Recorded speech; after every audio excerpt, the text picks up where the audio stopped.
Hello guys, अस्सलाम वालेकुम। तो कैसे हो आप लोग? आई होप आप सब अच्छे होंगे। मैं भी बहुत अच्छे हूँ। लेकिन गाइस, अच्छे होने के साथ साथ भाई बहुत दुख भी है, क्योंकि भाई पूरे रमज़ान रखने के बाद आज रमज़ान का आखिरी जुम्मा था और रमज़ान ख़त्म पर थे। तो मुझे मतलब बहुत दुख हो रहा था इस बात का कि भैया मतलब वो रोज़ सहरी में उठना और इफ्तार की जल्दी जल्दी।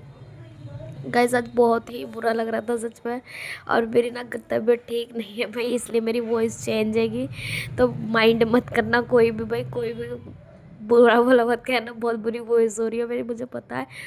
तो गाइस, यहाँ जो है ना, मैं तो भाई मतलब जैसा सबके पता है, क्या कहते हैं कि मतलब अलविदा जो कन्फ्यूज़न वाला था, ईद किसी को नहीं पता था कंफर्म कि कौन से दिन की होएगी, सैटरडे की या फ्राइडे की। तो गाइस, अब कंफर्म हो चुका है। तो मैंने तो इसलिए दो ही सूट सिलवाए थे कि मैं इस जुमे को भी पहनूंगी और अगले जुमे को भी। तो मैंने यहाँ भी पहन लिया था। ये देखो, आप नया सूट मैंने पहना था, देख सकते हो आप लोग। मैंने दिखाया था आप लोगों को थोड़ी देर पहले। इस पर मैंने कढ़ाई भी करवाई थी। मुझे बहुत अच्छा लग रहा है ये सूट और कंफर्टेबल है सबसे ज़्यादा पहनने में।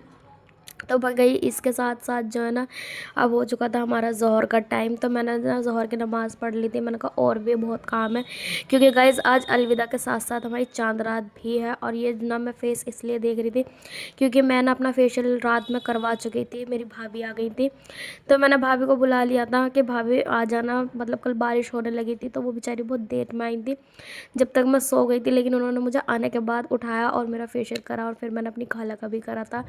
तो यहाँ गाइस, मम्मी मेरे इंतज़ार में खड़ी थी। उन्हें नहीं पता था कि मैं उनका वीडियो शूट ले रही हूँ। लेकिन हम लोग कहाँ जा रहे हैं? हम लोग जा रहे थे दवाई लेने के लिए, क्योंकि मेरी ना तबीयत ठीक नहीं थी। तो कल मुझसे डॉक्टर ने कह दिया था कि मतलब तुम जो है ना, कल दिन में मुझे आके दिखा जाना, शाम में मैं नहीं रहूँगा, क्योंकि गाइस चांद रात है, सब अपने अपने कामों में लगे हुए थे इस वजह से। तो यहाँ मैं ना दवाई के लिए तैयार हो गई थी, मतलब दवाई ले जाने के लिए। वैसे तो मैं रमज़ान से थी, अल्हम्दुलिल्लाह मेरे पूरे रमज़ान चले आएंगे।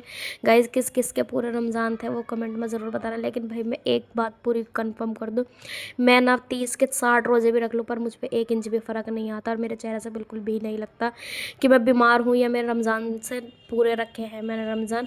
तो गाइज़, इसलिए आप भी मेरी बात को मजाक में मत लेकर जाना, कहीं आप भी सोचो क्या कहता कि मैं रमज़ान से नहीं थी।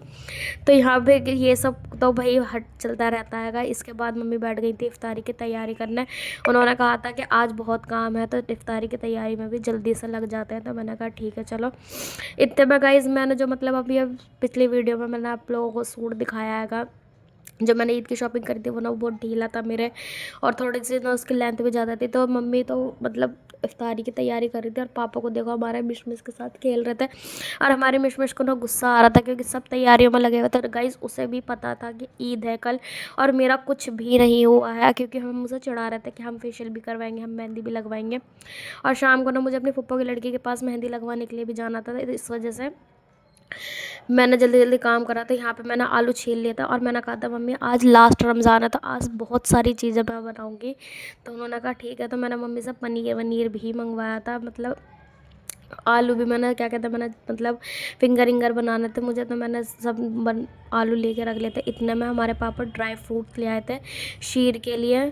तो उन्होंने कहा कि भाई मैं भी अपना चलो काम ख़त्म कर देता हूँ। तो पापा फैनी लेकर आए थे, सेवइयों के पैकेट थे, और मतलब वही काजू बादाम किशमिश और मगज और मखाने वखाने, मतलब सब तरीके की मतलब मेवाई थी।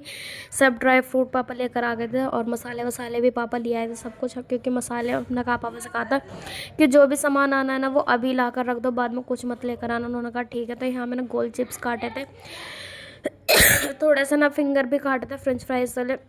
और देखो, पनीर को ना मैंने छोटे छोटे क्यूब्स में इसलिए करा था, क्योंकि जो मैंने रेसिपी देखी थी ना, उसमें छोटे छोटे पनीर ही थे। तो गाइज़, ये देखो, मैंने पोटैटो और पनीर को ना एक में जॉइंट कर दिया था। ये रेसिपी ना मैंने इंस्टा पे देखी थी, लेकिन भाई मुझे यकीन नहीं हो रहा कि मैं इसे बना पाऊँगी या नहीं। तो गाइज़, मैंने मम्मी से कहा था कि तुम जब तक अपनी इफ्तारी की तैयारी कर लो, मुझे जो बनाना है वो मैं बाद में बनाऊँगी। तो उन्होंने कहा ठीक है। तो यहाँ मम्मी ने कचरी तल ली थी, और देखो कितनी सारी पकौड़ी बनाई थी, जैसे हम आखिरी रमज़ान भी सारे खा जाएंगे। तो यहाँ हम हंसी मजाक कर रहे थे। मैंने कहा मम्मी बहुत सारी हो गई है। उन्होंने कहा नहीं कोई बात नहीं, डिस्ट्रीब्यूट भी कर देंगे, रमज़ान मतलब मस्जिद तस्जिद पर भी जानी है। तो मैंने कहा अच्छा चलो ठीक है। तो फिर मैं यहाँ लग गई थी भाई फ्रेंच फ्राइज करने के लिए। भाई मैंने तो ना इसमें फूड कलर लगाया था। आप लोगों के पास ये ऑप्शनली होता है कि कोई लगाना चाहे तो लगा सकता है, नहीं लगाना चाहे तो नहीं लगा दे। पर मैं जब तक डाल चुकी थी फूड कलर, तो यहाँ भाई मेरा चिल्ली पटाटो तलने के लिए लग गई थी जल्दी से। और थोड़े से देखो भाई मैंने 2 बार में ही तल लिया था, मुझसे ना ज़्यादा आलू मतलब कट गए थे। तो गाइज़ आप लोगों की ईद की तैयारी कैसी चल रही है और आखिरी रमज़ान का कैसा दुख हो रहा हैगा, मतलब मुझे बहुत ही बुरा लग रहा है कि रमज़ान जा रहा है, क्योंकि गाइज़ ये जल्दी जल्दी के जो दिन के थे भाग दौड़ते, पहले ना मस्जिद है अब हमारा इंतज़ार करती थी, अब हम अजानों का इंतज़ार करते थे, मुझे बहुत अच्छा लग रहा था रमज़ानों में। तो गाइज़ यहाँ जैसा मैंने सोचा था ना कि मेरा पनीर बनेगा, वैसा वो नहीं हुआ था मेरे साथ ना, प्रैंक हो गया था भाई बहुत गंदा वाला। लेकिन मैंने कहा भाई आप चीज़ को वेस्ट नहीं कर सकते ना, तो इस वजह से मैंने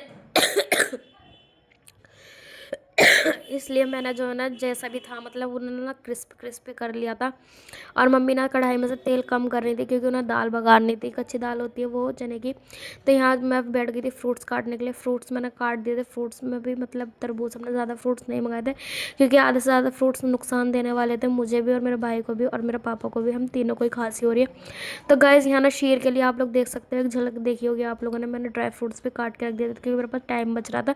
तो गाइज़ इसी के साथ हमने अपना लास्ट रमज़ान का जो है ना दस्तरखान भी लगा दिया था। और गाइज़ दिल बहुत रो रहा था, कसम से बहुत ज़्यादा बुरा लग रहा था। तो भाई यहाँ पे मेरा भाई देखो पता नहीं क्या कर रहा था। फिर गाइज नमाज वमाज पढ़ के इफ्तार करके भाई देखो ऊपर छत पे कितना अंधेरा हो रहा है, मैं आ गई थी ऊपर चांद देखने के लिए। भाई 30 रोज़े रखे हैं पूरे, ईद का चांद देखना तो बनता ही हैगा। और भाई मुझे बहुत खुशी हुई कि मुझे चांद देखने को भी मिला। तो किस किस को चांद देखने को मिला वो उस कमेंट में ज़रूर बताना, क्योंकि मैंने जब चांद देखा था ना हमारी गली मोहल्ला हो गया, चांद ही नहीं है, चांद नहीं है, चांद नहीं है। तो गाइज इसी के साथ अब मैं लगवा कर आ चुकी थी मेहंदी भी। तो भाई मतलब मेरा जो काम था ना वो सारा फाइनल हो चुका है, बस मेरी एक थ्रेडिंग नहीं बनी क्योंकि मैं दुकान पर गई थी। तो दुकान पर बहुत भीड़ थी, मैंने कहा नहीं मैं नहीं इतना वेट कर सकती हूँ। और आगे ना मैंने बस खाली ये टिक्कुल से ऐसे लगवा लिए थे। तो गाइज़ आप लोगों को मेरी मेहंदी कमेंट में कैसी लगी कमेंट में ज़रूर बताना। और गाइज़ मेरी तबीयत ठीक नहीं है इसलिए मैं आज वॉइस सही से नहीं डाल पा रही हूँ। तो भाई ज़्यादा से ज़्यादा सपोर्ट करना। बाय बाय, अल्लाह हाफिज़।